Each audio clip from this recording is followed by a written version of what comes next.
Welcome to the deep dive. Today, we're looking at things a bit differently. Not timekeeping, not just pure aesthetics. No, we're focusing squarely on luxury watches, specifically Audemars Piguet, through a purely, well, financial lens. Exactly. We're analyzing AP watches as tangible, liquid collateral, like assets you can leverage. That's right. You've shared some really interesting sources that dig into the luxury pawnbroking world.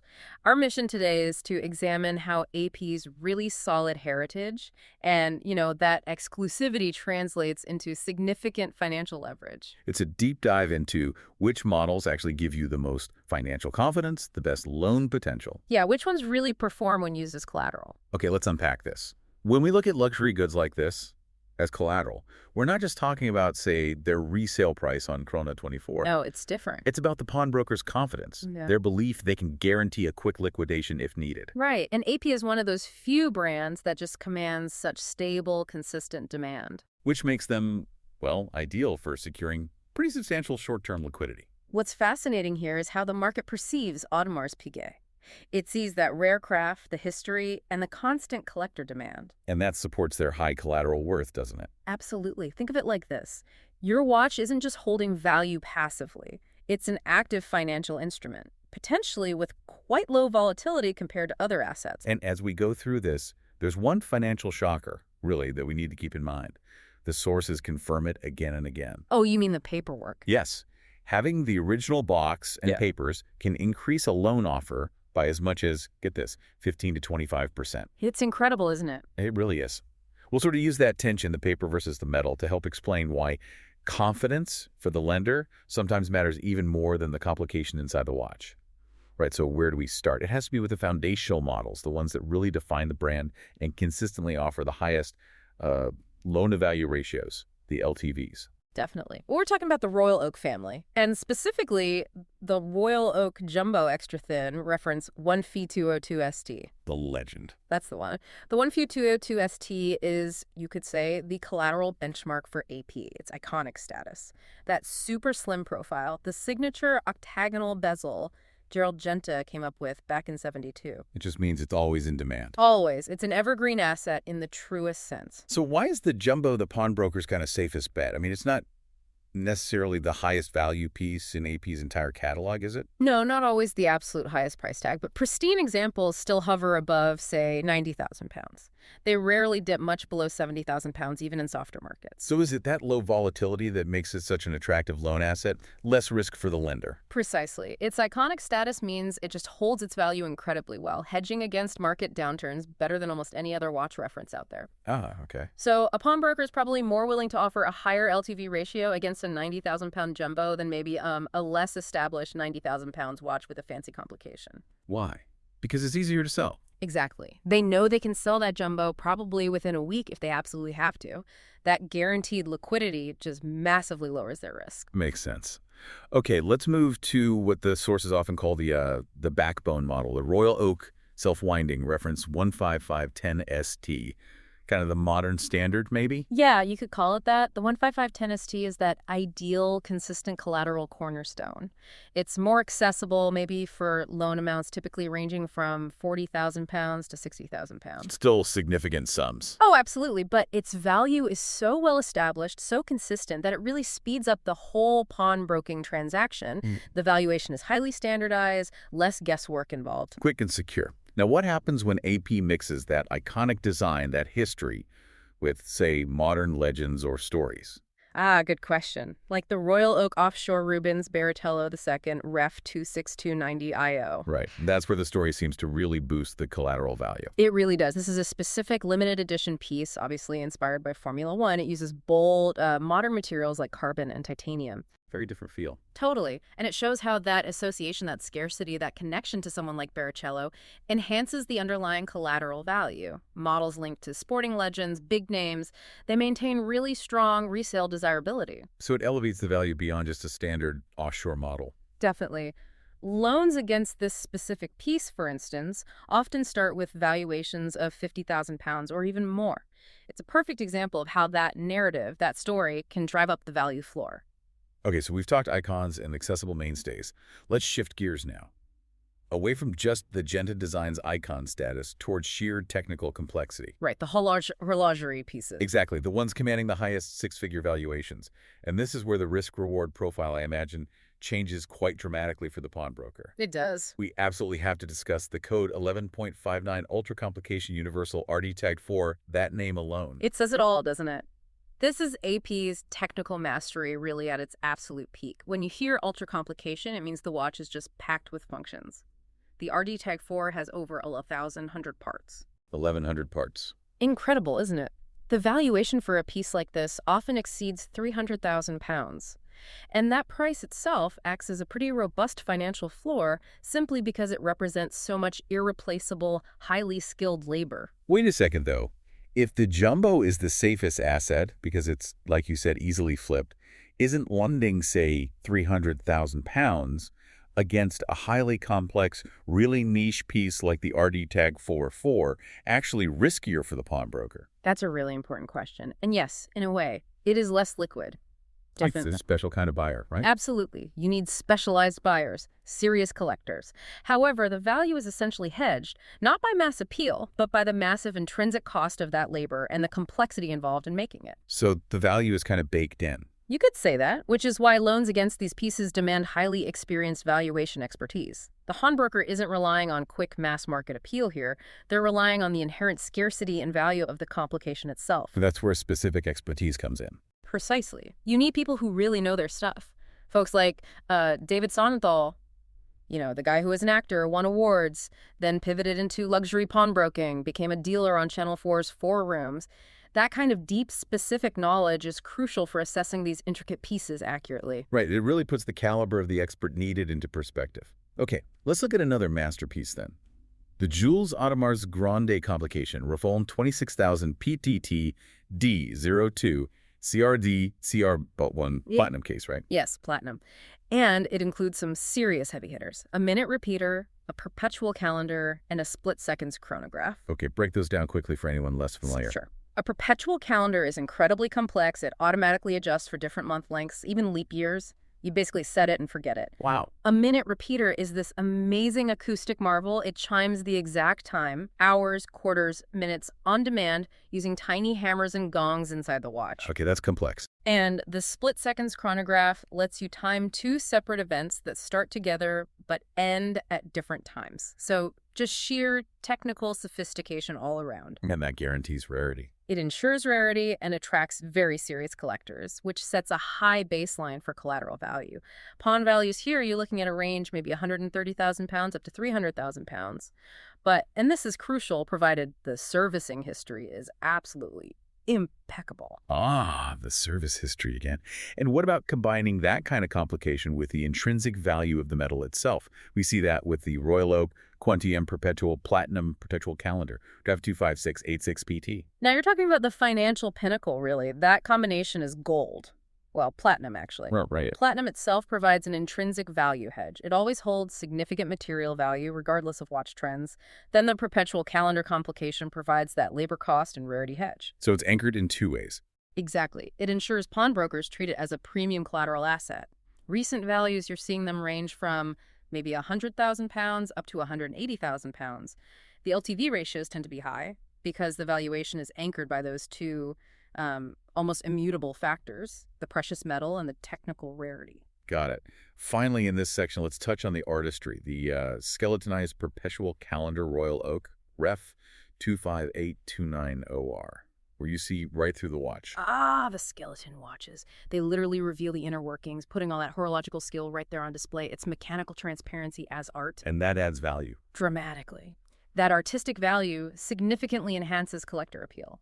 Now, while loan values typically start around, say, £75,000 for something like the 25829OR in rose gold. That's always a but. But this type of piece absolutely requires detailed provenance and, again, recent servicing certification to truly maximize that valuation. Without that verifiable history, the pawnbroker just can't confidently assess the health of that beautiful, exposed, intricate mechanism. Too much uncertainty. Okay, so we've covered the collateral giants, the Royal Oaks, and the mind-bending technical marvels.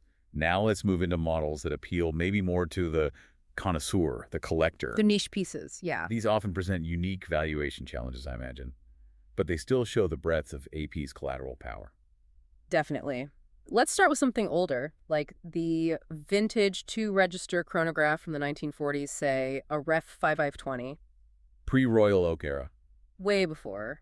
These are watches steeped in true Swiss mechanical heritage, but their value range is incredibly wide. You could see anything from maybe 30,000 pounds up to 120,000 pounds or even more for a pristine example. Wow, that's a huge range. Why so variable? It's highly, highly contingent on originality. Condition is key, of course, but it's about authenticity. So what's the biggest risk for the pawnbroker evaluating one of these? Authentication risk, plain and simple. They must be able to guarantee the originality. The dial hasn't been poorly redone, the movement is correct and hasn't been cobbled together, the case is genuine. Right. If the watch has been heavily restored, or if the papers are long gone, that confidence just plummets.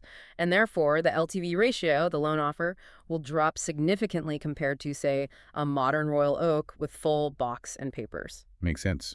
Then you get these truly rare collaborations, right? Like the Disco Volante dress watch. Especially those special editions made with famous retailers. Yeah, like Gubelin. These are fascinating. It's unconventional design, almost like a little flying saucer on the wrist. Disco Volante, flying saucer, yeah. Exactly. That unique design, combined with very limited production runs and the prestige of a retailer like Gubelin, creates a compelling, very specialized asset. So harder to value maybe, but desirable to the right person. Precisely. Prices for exceptional editions can hover around 60,000 pounds or even more. But if you're using a unique piece like this as collateral, you really need a pawnbroker who specializes in these niche, rare models. Why specifically? To ensure the valuation truly reflects its unique collector appeal and market position, and they don't just treat it like any other vintage gold dress watch, which would undervalue it significantly. Got it. And rounding out this niche lineup, let's talk about the Millinery Philosophique Ref 772440RJ, A034CA.01, that asymmetric case, the single hand. A very distinctive watch. It really stands apart from a Royal Oak dominance. That single hand tells the time in a more philosophical, approximate way. Kind of cool, actually. It is. And it demonstrates that distinctive artistic value, even if it's in a lower secondary market price range, maybe 10,000 to 30,000 pounds, can still secure a decent loan. So it still has collateral value despite being less mainstream. Absolutely. It stands out in the pawn market purely for its aesthetics. It broadens the type of AP collateral available. It shows it's not always about complexity or icon status. Sometimes bold design commitment works too. Okay, this feels like the really critical section for you, the listener. We've looked at the models, seen the variety. Now let's nail down exactly how to get the highest possible loan offer. Yes, the practical advice. And we come back to that central theme we mentioned earlier, confidence. It's all about the lender's confidence, isn't it? It absolutely is. The loan value is directly, fundamentally tied to the pawnbroker's confidence in that asset they're taking in. We can break it down into about 5 key elements, but honestly, the second one is the real game changer. Okay, lay them out for us. Right. First, pretty obvious. Condition. Minimal wear, no deep scratches or dings, original parts still intact. That's just basic collateral hygiene, really. Standard stuff. What's second? The big one. Second, completeness. Yeah. This means having the original box, the warranty papers, any accessories that came with it, the instruction manuals, the hang tags, the full set. And this is where we see that huge jump. This is where we see that astonishing 15 to 25% potential increase in the loan offer. 25% premium just for the box and papers. That's just staggering. It means the paper trail, the documentation, is almost as valuable as the actual gold or seal of the watch itself sometimes. They really can be. Yeah. Why? Explain that specific 15-25% figure. Why is it so crucial? Okay, it boils down to risk mitigation and guaranteed liquidity for the pawnbroker. That original documentation guarantees the provenance. It drastically reduces the risk of them accidentally taking in a fraudulent or counterfeit watch. Ah, the authenticity guarantee. Exactly. And just as importantly, it ensures that if the loan does default, the pawnbroker can immediately list that watch for sale at a premium price point because it is a full set. Collectors pay significantly more for completeness. So it makes it easier and more profitable for them to sell if needed.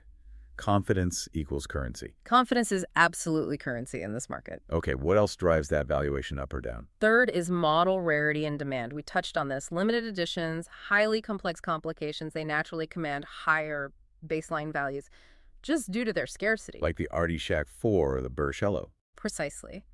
Fourth is provenance and servicing history. A detailed ownership history helps, but even more so, a recent service receipt, especially one from AP itself or a certified watchmaker, increases confidence massively in the movement's health and accuracy. Less worry about hidden mechanical issues. Exactly. And finally, number 5 is market trends. You can't ignore the zeitgeist. Social media hype, visibility in pop culture, maybe a celebrity spotted wearing a specific model, recent high-profile auction results. They all feed into the current pricing. They all directly impact the current market pricing, and consequently, the loan-to-value offer a pawnbroker is comfortable making right now. Okay, so let's quickly review the actual process. Yeah. For someone listening who maybe owns a Royal Oak and needs some short-term capital, how straightforward is getting a loan against it? Because the collateral itself, a well-documented AP, is so reliable, the process is incredibly streamlined, actually. I don't know. Reputable pawnbrokers will need valid photo ID, proof of address, naturally, and they'll want to see all the documentation you have for the watch itself. But the key thing, For you, the borrower. There is no credit check required. Your credit score is irrelevant here. The loan is secured entirely by the watch. that's huge. It is, and often loan offers are made very quickly, sometimes within an hour of the watch being expertly assessed in person. That ability to access significant liquidity, potentially tens or even hundreds of thousands of pounds, almost instantly and without impacting your credit file, that really highlights the enduring financial power locked up in these AP watches. Exactly right. And the loan terms themselves tend to be quite flexible. Typically, they range from, say, 2 to 6 months, but that can often be negotiated. Interest rates are clear and fixed upfront. No nasty surprises. Generally not with reputable firms. And early repayment options without penalty or options to extend the loan term if needed are pretty standard practice. It's an efficient system, really, designed specifically for people who want to retain ownership of their valuable investment-grade assets while sorting out short-term financial needs. #outtag outro. So when you look across the Audemars Piguet portfolio from that truly emblematic Royal Oak Jumbo all the way up to the incredibly intricate grand complications, and even the niche vintage pieces that command immense respect in the luxury pawnbroking sector. Gets clear. It's that blend of heritage, iconic design, undeniable technical mastery, and crucially, that documented provenance. It all translates directly into really strong, favorable loan-to-value ratios and the ability to access liquidity very quickly. Your watch fundamentally is more than just a watch. It's a tangible financial asset, and one with enduring power in the right circumstances. It's been a really fascinating look into this specialized corner of finance where luxury meets liquidity. Ultimately, for you, the owner listening, the value proposition is clear. Your investment can be a form of secure, on-demand capital if you need it. So what does this all mean? Well, we kept coming back to it. Since loan values are so heavily influenced by documentation and service history, potentially adding up to that astonishing 25% premium. Yeah. Does the modern luxury market, in a way, now prioritize the provable paper trail almost as much as the horological masterpiece itself? It's something to consider maybe next time you purchase a high-end item. Are you primarily buying an object of art and engineering, or are you also consciously securing a highly liquid future financial instrument? Food for thought.